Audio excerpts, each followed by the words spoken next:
UP में अवैध धर्मांतरण मामले से जुड़ी एक बड़ी जानकारी सामने आते हुए छांगुर का तुर्की कनेक्शन सामने आया है।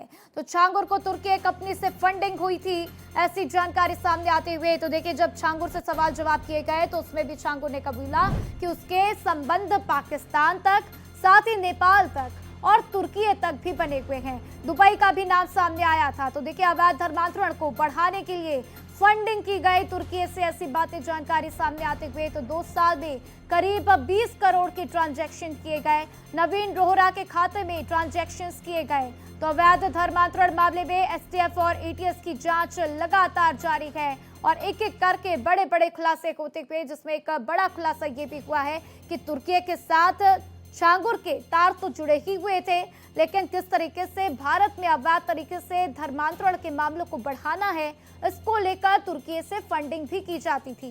तो नवीन रोहरा के खाते में ट्रांजैक्शंस किए गए हैं, ऐसी जानकारी सामने आ रही है। तो 2 साल में करीब 20 करोड़ के ट्रांजैक्शन किए गए हैं। तो नवीन रोहरा के खातों में ट्रांजैक्शन, अवैध धर्मांतरण मामले में एसटीएफ और एटीएस की जांच लगातार जारी है। और इस खबर पर ज्यादा जानकारी के लिए फोन लाइन पर रजनीश मेरे साथ जुड़ चुके हैं, सीधा उनका रुख कर लेते हैं। रजनीश, और क्या कुछ जानकारी सामने आते हुए, क्योंकि देखिए पहले भी तुर्की का नाम सामने आया, दुबई का नाम सामने आया, पाकिस्तान, नेपाल, हर जगह से छांगुर के कनेक्शंस पाए गए, लेकिन अब जिस तरीके से फंडिंग की गई है तुर्की से, और क्या कुछ उसको लेकर अन्य जानकारी? देखिए, जांच कंपनियों के जो जांच एजेंसियों को जो सबूत मिले हैं, यही मिला है कि जो फंडिंग हो रही थी, जो दावा किया गया था कि 500 करोड़ से भी अधिक की फंडिंग हुई है, उसमें ताजा पुख्ता प्रमाण मिले हैं कि तुर्की से ही ये फंडिंग हो रही थी।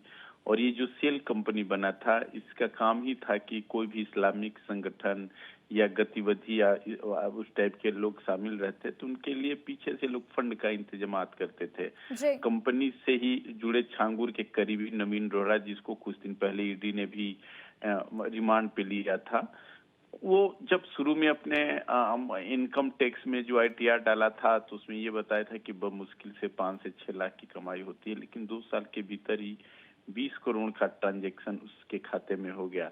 हालांकि आज चूंकि अंत का मामला यही है कि चूंकि विदेश से जुड़ा होने की वजह से जांच आगे नहीं बढ़ पाई है, लेकिन जितना जांच यहाँ के एटीएस और एसटीएफ की टीम ने किया है, उसमें यही है कि जो भी विदेशी फंडिंग हो रही थी उसमें पूरा संलिप्तता तुर्की का था।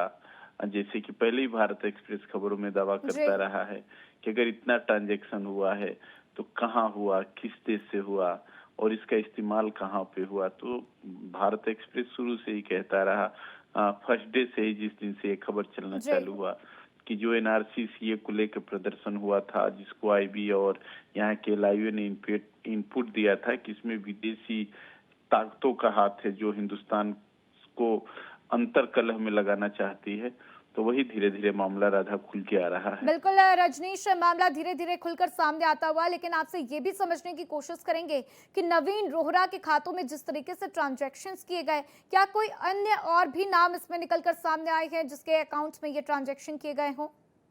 देखिए, आपने सवाल तो सही पूछा, लेकिन जांच एजेंसी का जांच करने का तरीका बड़ा गुपचुप का मामला होता है। चूंकि नवीन रोहरा इसलिए प्रकाश में भी है, तो नवीन रोहरा शुरू से ही आरोपी रहा, नवीन रोहरा इसकी पत्नी रही और इन लोगों का बड़ा खेल रहा। जिस तरीके से इन लोगों की संलिप्तता बलरामपुर से आसपास जिलों में रहा, तभी नवीन रोहरा के ही अकाउंट की जांच करके पुलिस आगे बढ़ रही है, आधार बना के। और थोड़ा सा इंतजार कर लेते हैं राधा, जो भी होगा सबसे पहले भारत एक्सप्रेस के दर्शकों को अपडेट दिया जाएगा। बिल्कुल रजनीश, जैसे ही कार्रवाई आगे बढ़ेगी और अन्य खुलासे होंगे, हम आपका फिर रुख करेंगे। जानकारी साझा करने के लिए आपका शुक्रिया।